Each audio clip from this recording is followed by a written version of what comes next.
जय हरी. जय हरी जय हरी. मग दादा आवाज आवाज येतो का नाही बघा. येतो येतो. दादा संध्याकाळी येतो येतोय आम्ही. सध्या तर येतोय. दादा संध्याकाळी येतो.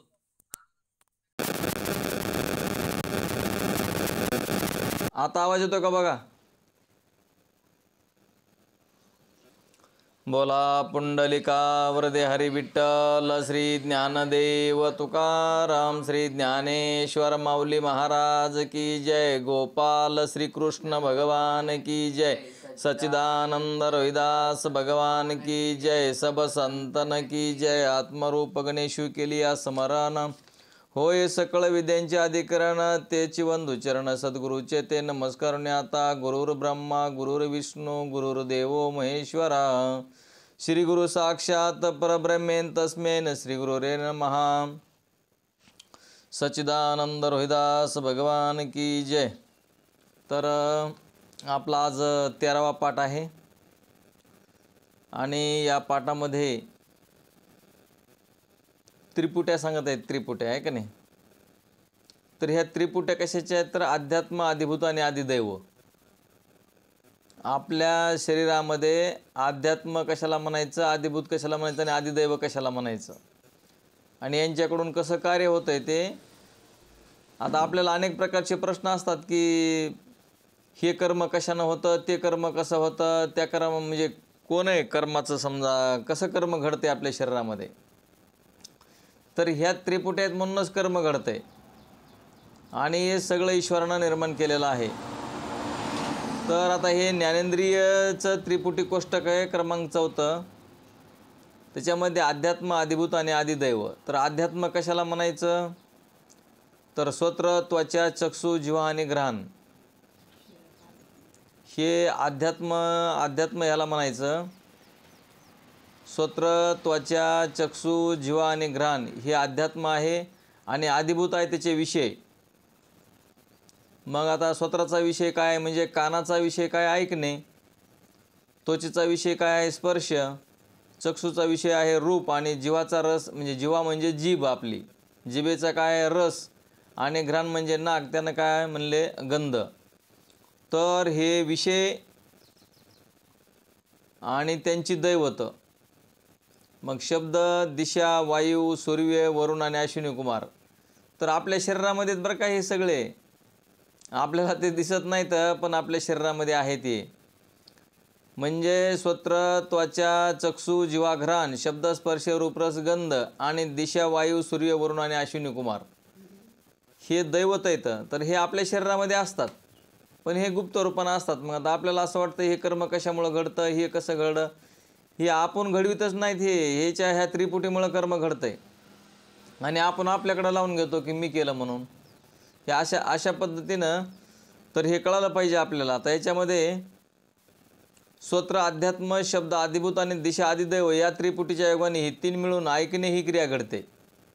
ऐकू यायचं असेल तर अध्यात्म म्हणजे कान आणि आदिभूत म्हणजे शब्द विषय आणि त्याचे दैवत आदिदैवत काय आहे दिशा.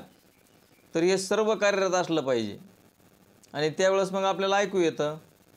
आता आपल्याला फक्त ऐकू येतं एवढं माहिती आहे. मग आता कसं ऐकू येतं आणि कुणामुळं ऐकू येतं आणि कोणचं दैवत असतं ह्याच्याबद्दलचा आपण अभ्यास करत नाहीत.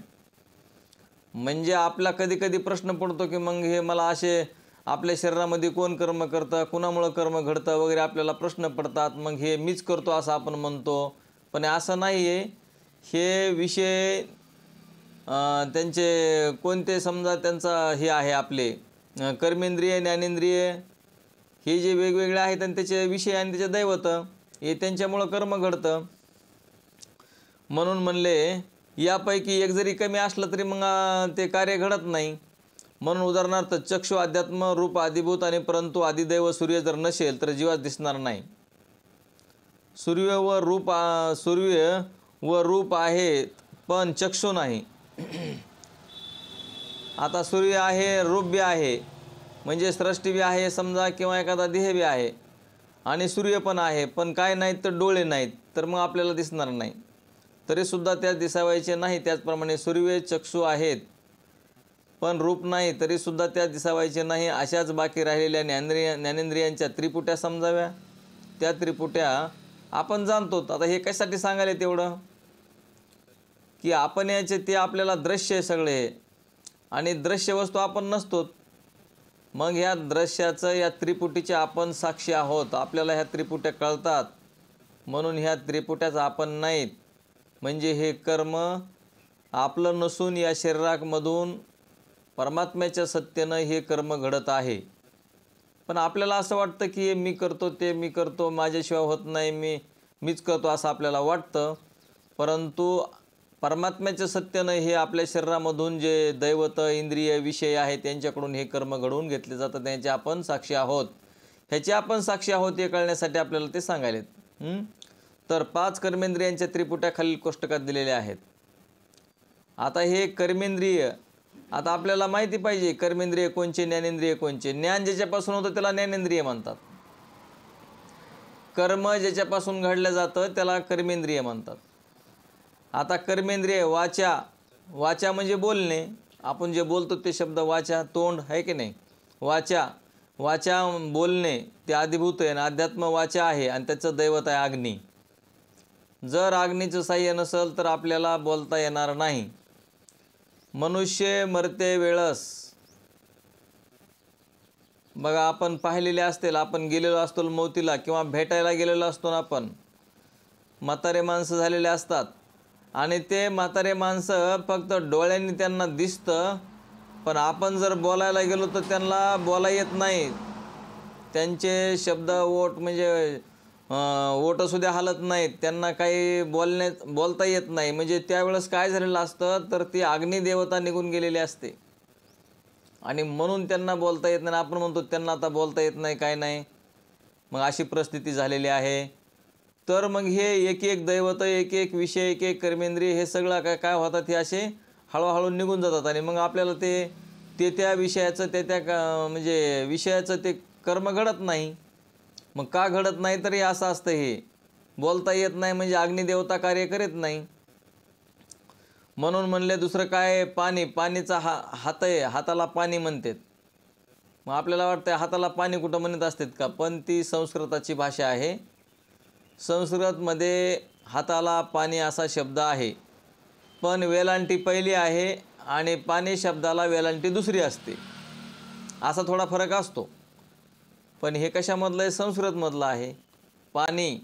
आता पाणी म्हणलं की आपण लगेच गिलास भरून आणणार पाणी, पण पाण्याला पाणी म्हणायचं असेल तर ही दुसरी वेलांटी आणि हात असेल तर पाणीला पहिली वेलांटी. तर त्या हातामुळं काय होतं, देणं घेणं होतं. आपल्याला जर हात नसते तर आपण देणं घेणं केलं असतं का.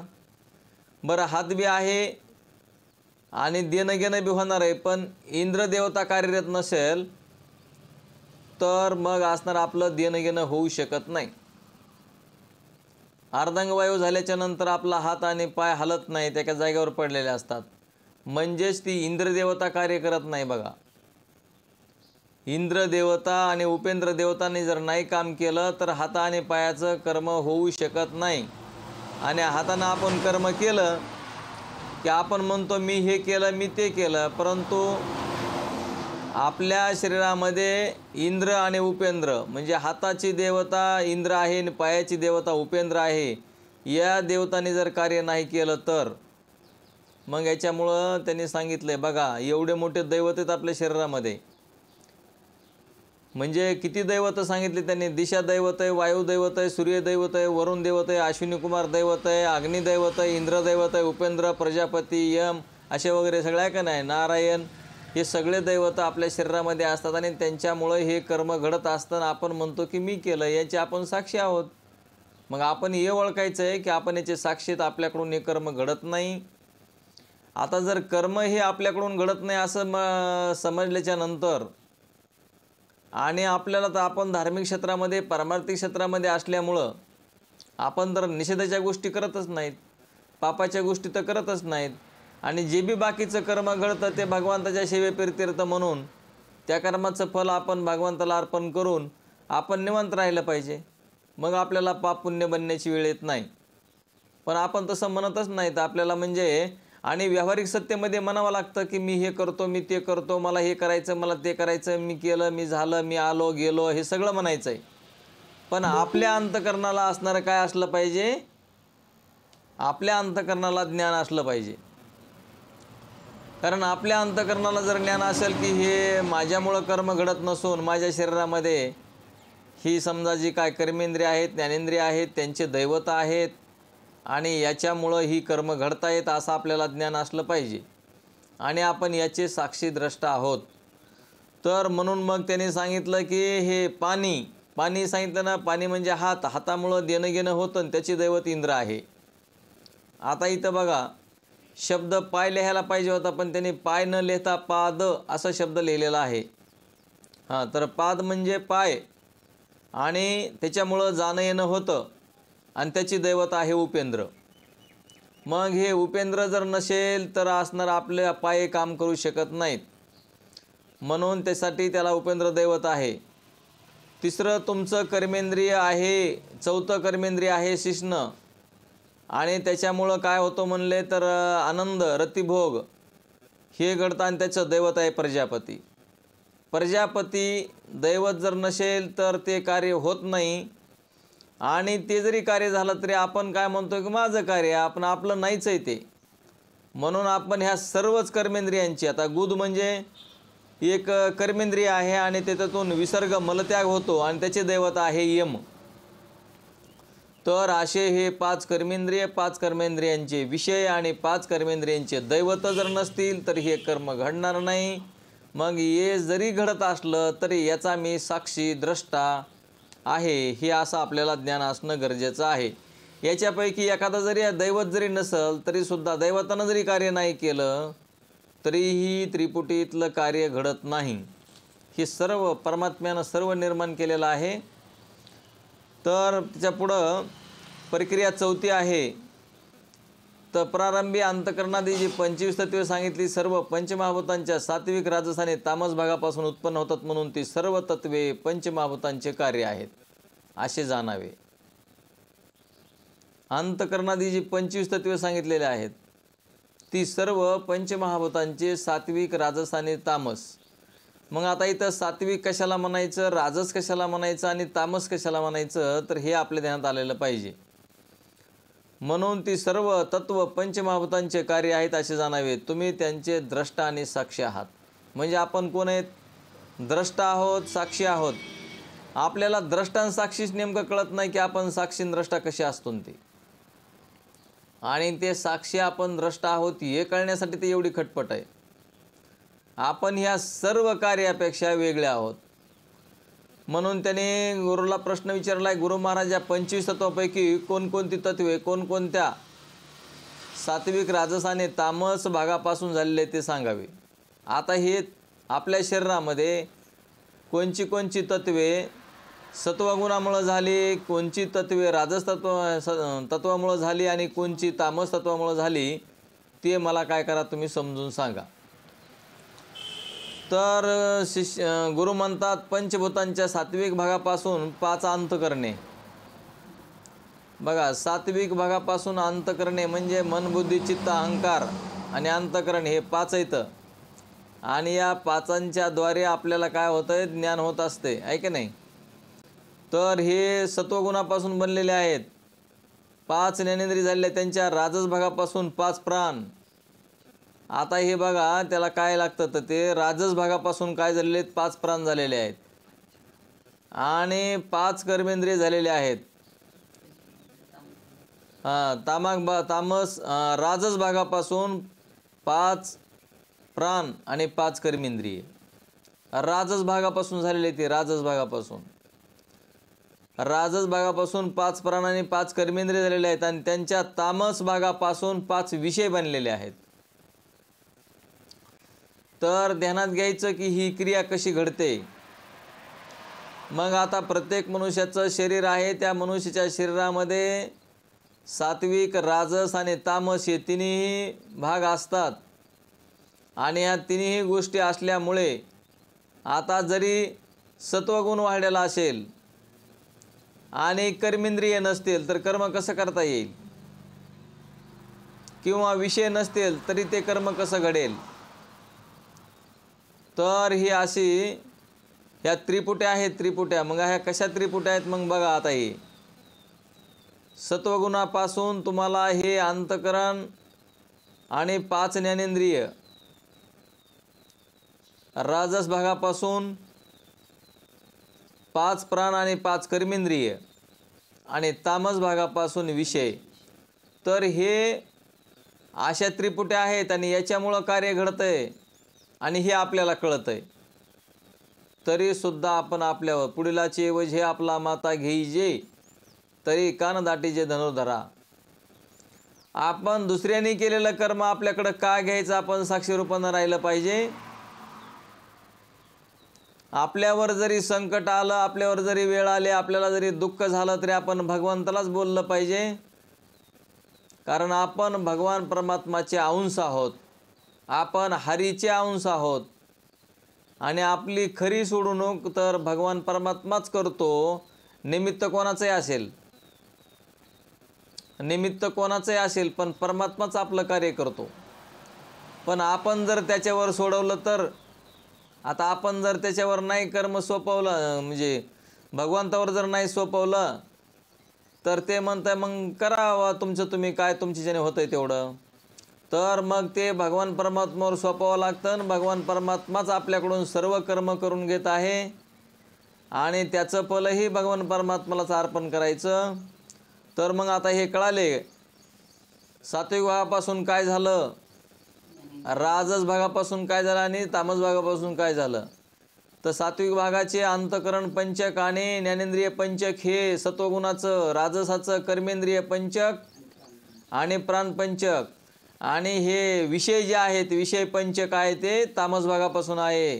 तर ह्या तिन्ही गुणांची आवश्यकता असते कार्य घडण्यासाठी, आणि तिन्ही जर नसतील तर कसं कार्य घडल. म्हणून हे ध्यानात ठेवायचं की ग्रुपनंच कार्य करावं लागतं. ग्रुपनं स्वयंपाक करायचा असेल तर सर्व साहित्य लागतं, सर्व साहित्य. त्याच्याशिवाय स्वयंपाक बनत नाही. तसं आपल्या शरीरामधलं एक एक कर्म घडायचं असेल तर एवढं साहित्य लागतं, त्याच्याशिवाय कर्म घडत नाही. आणि आपल्याला ही सर्व ईश्वरानं देणगी दिलेली आहे. ही फार मोठी देणगी दिलेली आहे, पण आपण ते ध्यानात घेत नाहीत. फार मोठी देणगी दिलेली आहे ईश्वरानं आपल्याला. हे सक्षम असे इंद्रिय, इंद्रियांची दैवत, हे सर्व आपल्याला सर्व सक्षम दिल्यामुळं तर हे कार्य घडतंय. नाहीतर आपल्याकडून कुठल्याही प्रकारचं कार्य घडलं नसतं. तर हे ध्यानात घ्या. मग शिष्य म्हणतो, आपण आकाशादी पंचभूतांच्या सात्विकादी भागापासून एकंदर मिळून 25 तत्वांची उत्पत्ती सांगितली. तरी पण प्रत्येक भूतांच्या सात्विक भागापासून, राजस भागापासून व तामस भागापासून उत्पन्न झाले निरनिराळी तत्वे स्पष्टपणे ध्यान देण्यासाठी सांगा. आता शिष्य कसा, शिष्याचं बरोबर आहे काय बाबा, नवीनच अभ्यास असतो, नवीन विषय असतो, ते काय आमच्या ध्यानात बसत नाही. तर तुम्ही आम्हाला काय करा, पुन्हा पुन्हा सांगा.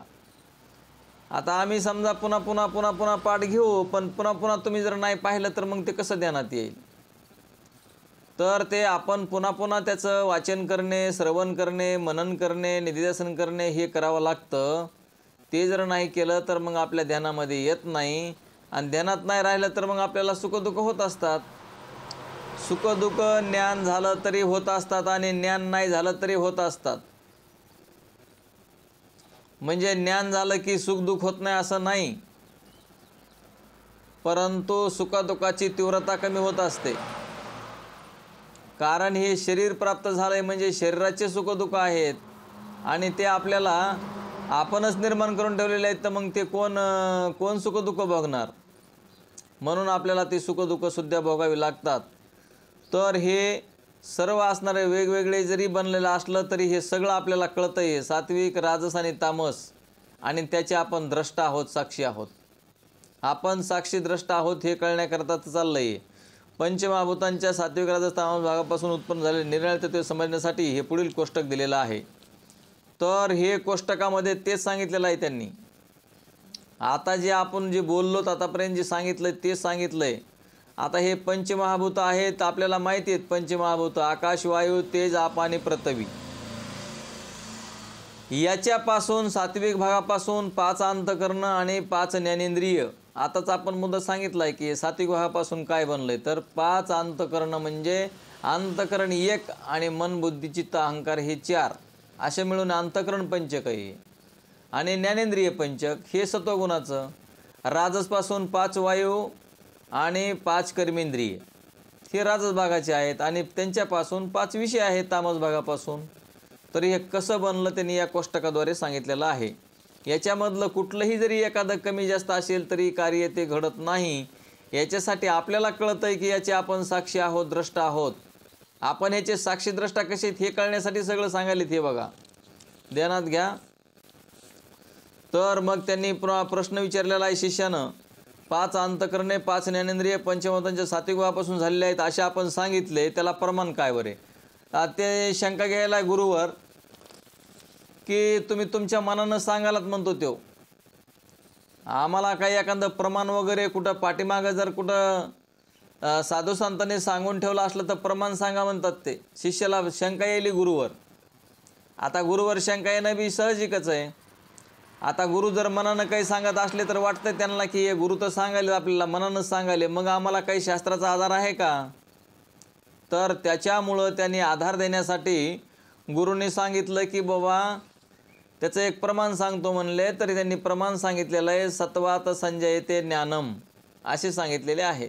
आता हे कुठं सांगितलं तर हे गीतेमध्ये, म्हणून त्यांनी गीतेतलं प्रमाण दिलेलं आहे. गीतेला कुणीही खोटं म्हणू शकत नाही, कारण सर्व गीतेवरच चाललेलं आहे. सर्व गीता ही सर्वश्रेष्ठ आहे.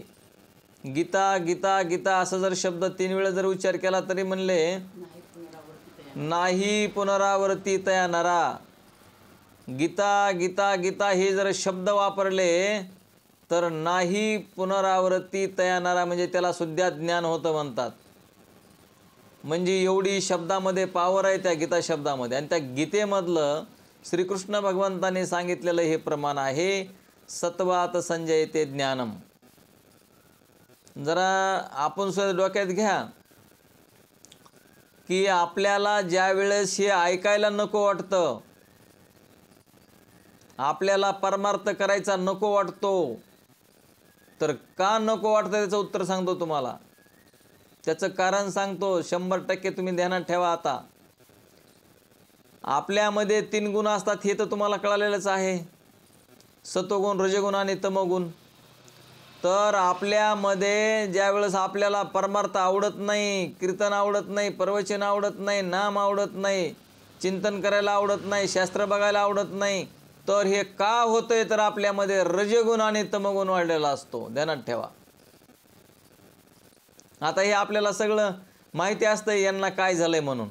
आता त्यांना काय झालंय म्हणून माहिती आहे, पण आता काय म्हणून तरी दाखवा आणि काय बोलून दाखवा ते माहीत नसतंय समोरच्यांना की तुमच्यामध्ये रजगुण वाढलाय, तमगुण वाढलाय म्हणून तुम्हाला आवडत नाही. आम्हाला कळतं ते हे कशामुळं तुम्हाला आवडत नाही म्हणून, की तुमच्यामध्ये रजगुण वाढलाय, तमगुण वाढलाय, पण आम्हाला रजगुण आणि तमगुणच माहीत नसतो. तर मग आता ते कसं काय सांगावं आणि कसं बोलावं.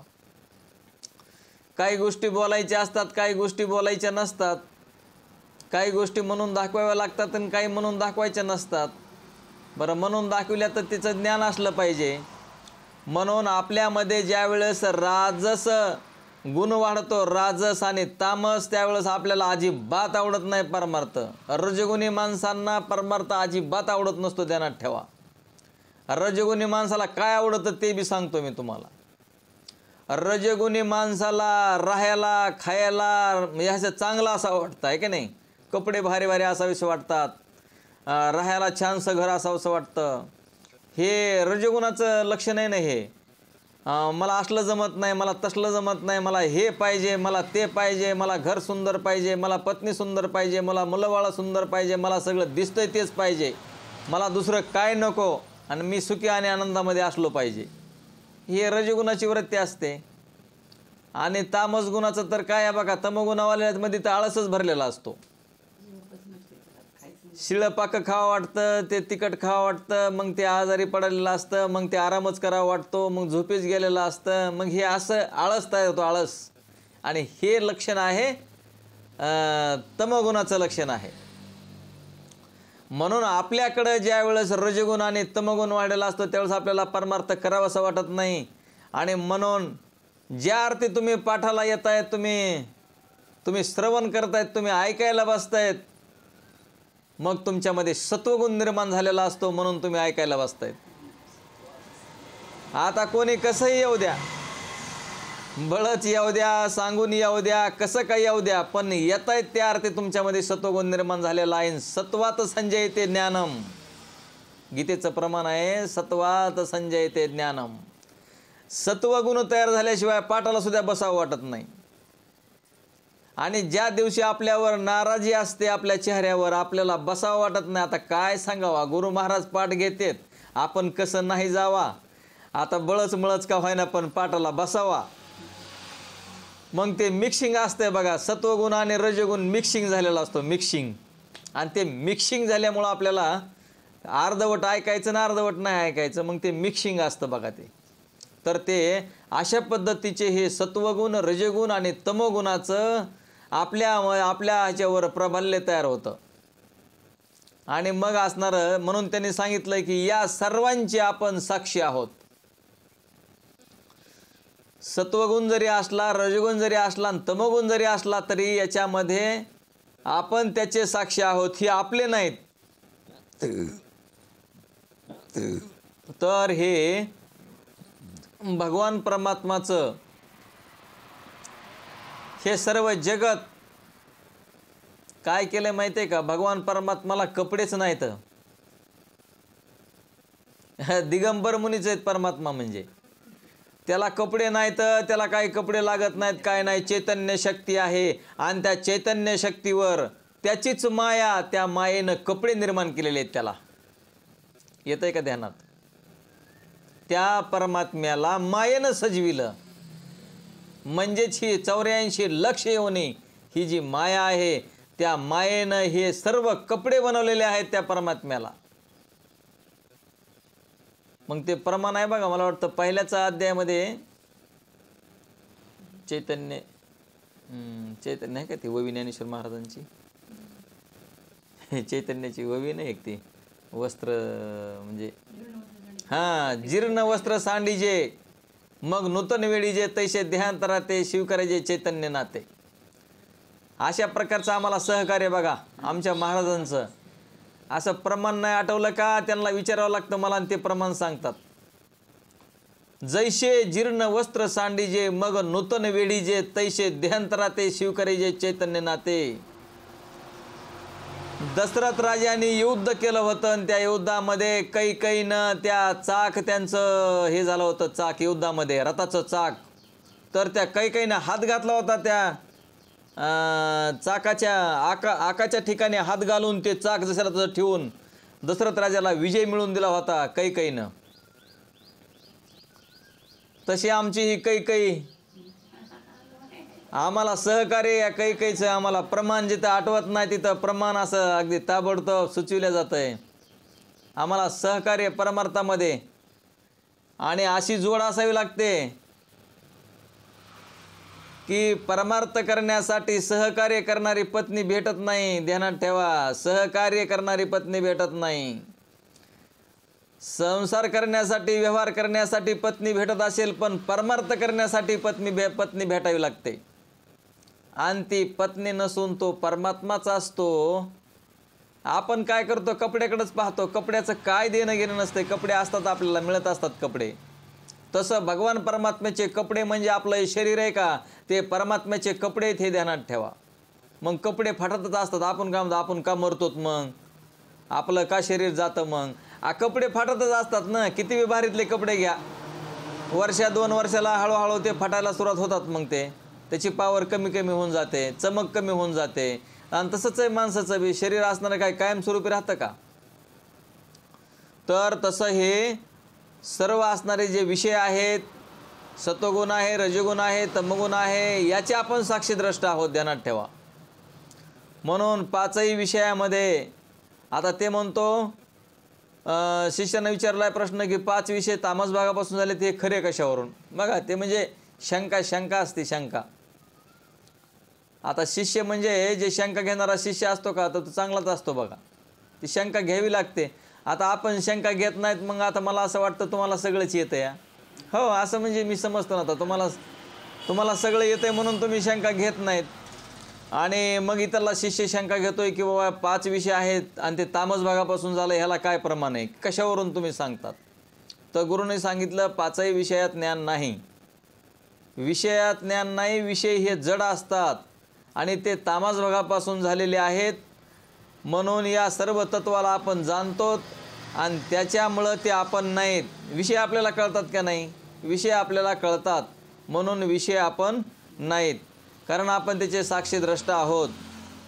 म्हणून त्यांनी सांगितलं की आपण कोण आहेत? आपण आकर्ता, अभोक्ता आणि त्यांचा साक्षी आत्मा आहेत.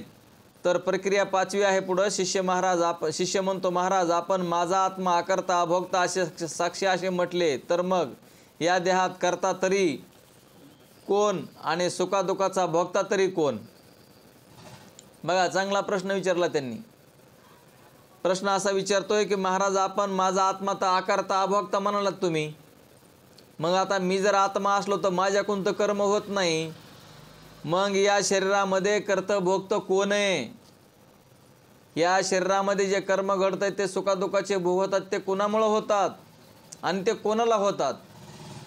आणि ती सुखदुःख कोणकोणत्या साधनाने भोगता भोगतो हे सर्व स्पष्ट समजेल अशा रीतीने कृपा करून सांगावे.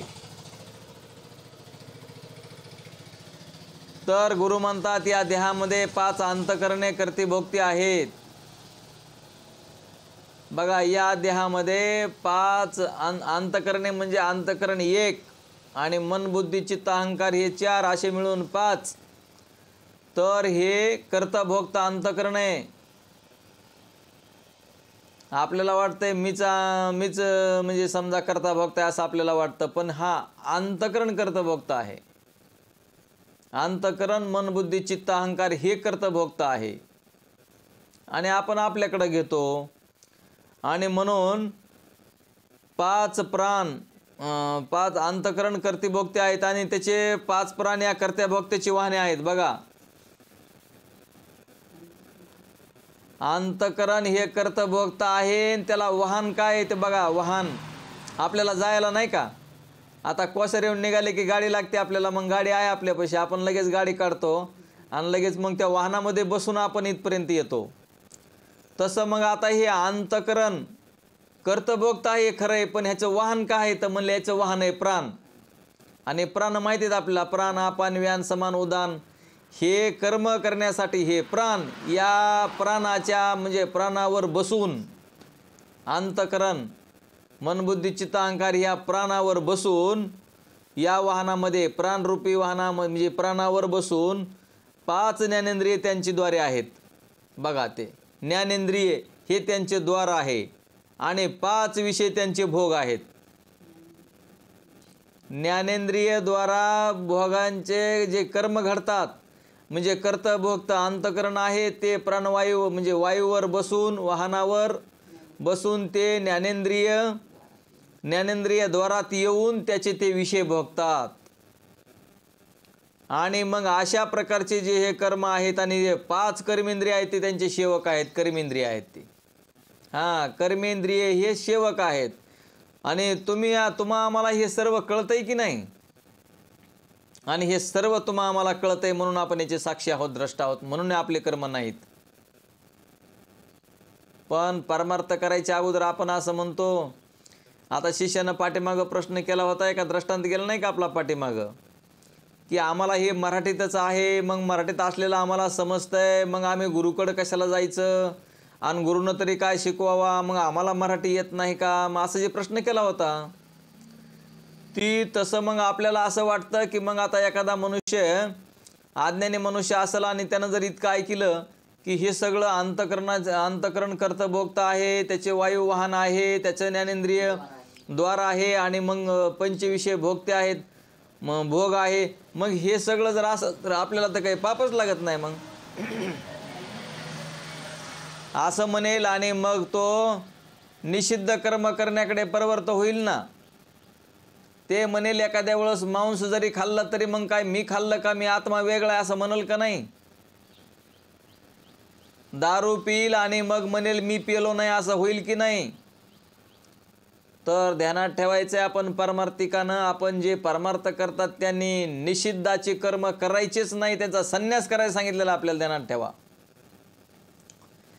निषिद्ध कर्म जे करायचं नाही, जे खायचं नाही, जे प्यायचं नाही, जे चुकीचे कर्म आहेत, निषेधाचे कर्म आहेत. माऊली ज्ञानोबरायांची वहीसुद्धा आहे की विधी ते पाळीत, निषेधा ते गाळीत, देऊन मत जाळीत कर्मफळे.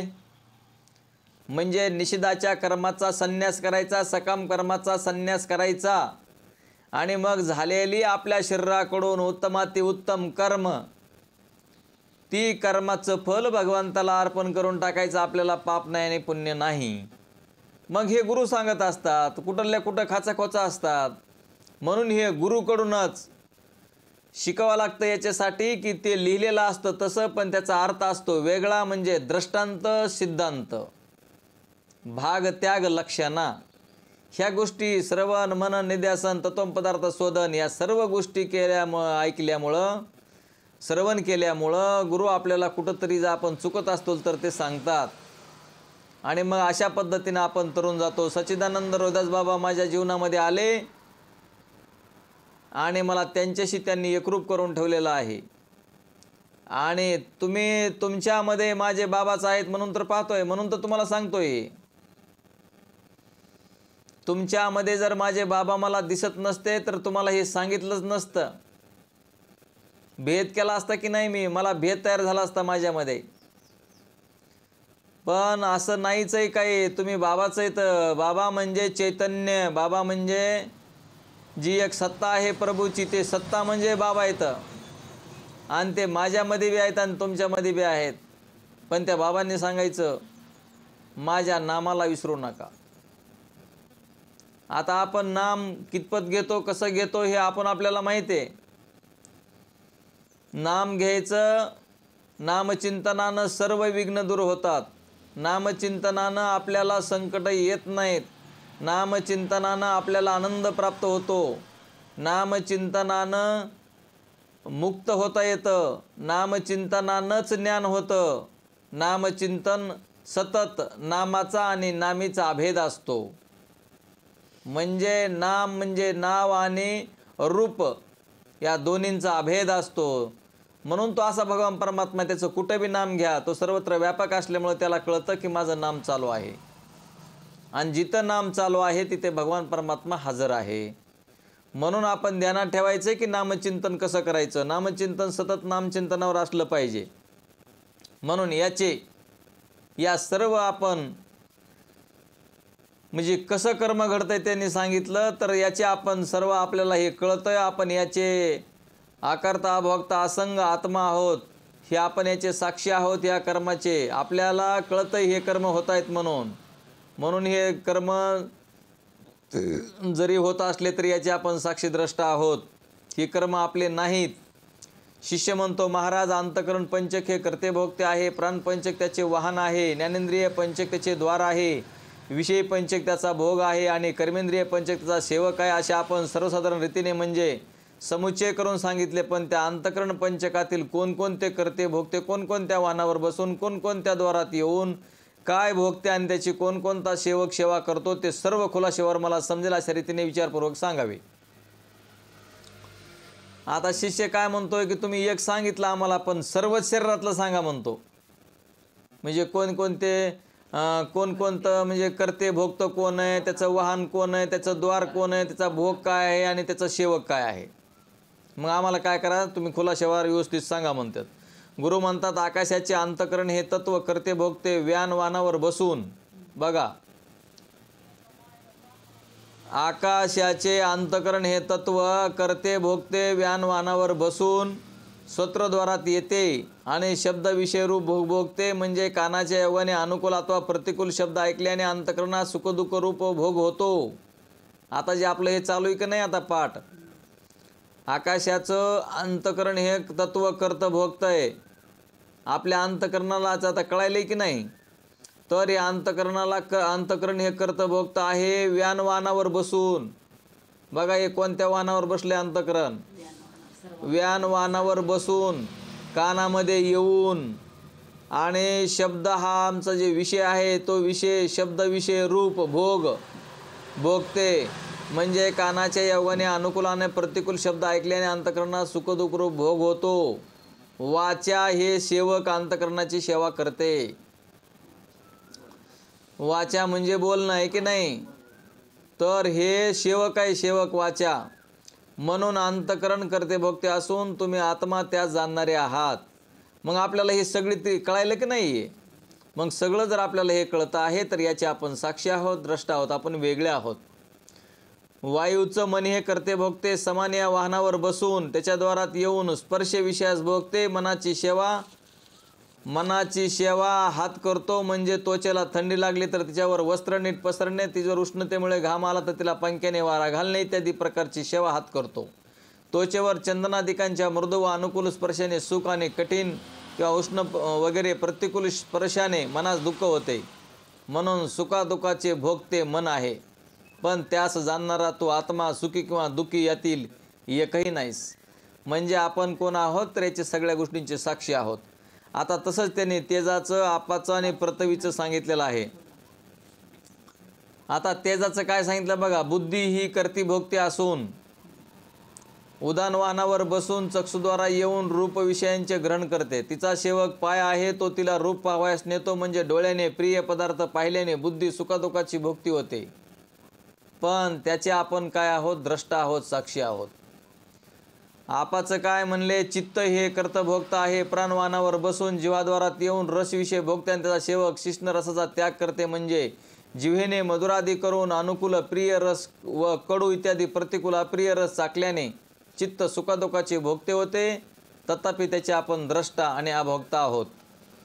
पृथ्वीचा अहंकार आहे म्हणले. करता भोगता आपण वाहनावर बसून घरांद्वारात येऊन गंधविषय भोगतो आणि त्याचा सेवक गुद मळाचा त्याग करते. म्हणजे नाकाने फूल, अत्तर इत्यादी अनुकूल सुगंधाने प्रतिकूल दुर्गंधेचे ग्रहण केल्याने अहंकार सुखादुःखाचा भोगता होतो. त्यास जाणणारे अभोगते आणि अकर्ते असे आत्मस्वरूपच आपण आहोत. म्हणजे द्रष्टा साक्षी आहोत. आत्म्याच्या ठिकाणी सुखेदुःखे नाहीत. अशा रीतीने कर्त्या भोगत्यांच्या प्रक्रियेचे निरूपण केल्यानंतर पुढे दुसऱ्या प्रकारचे आकाशादी पंचमहाभूतापैकी प्रत्येकांची 5-5 तत्वे गुरु सांगतात. बोला पुंडलिका वरदे हरी विठ्ठल देव तुकाराम. श्री ज्ञानेश्वर माऊली महाराज की जय. गोपाल श्रीकृष्ण भगवान की जय. सच्चिदानंद रोहिदास भगवान की जय.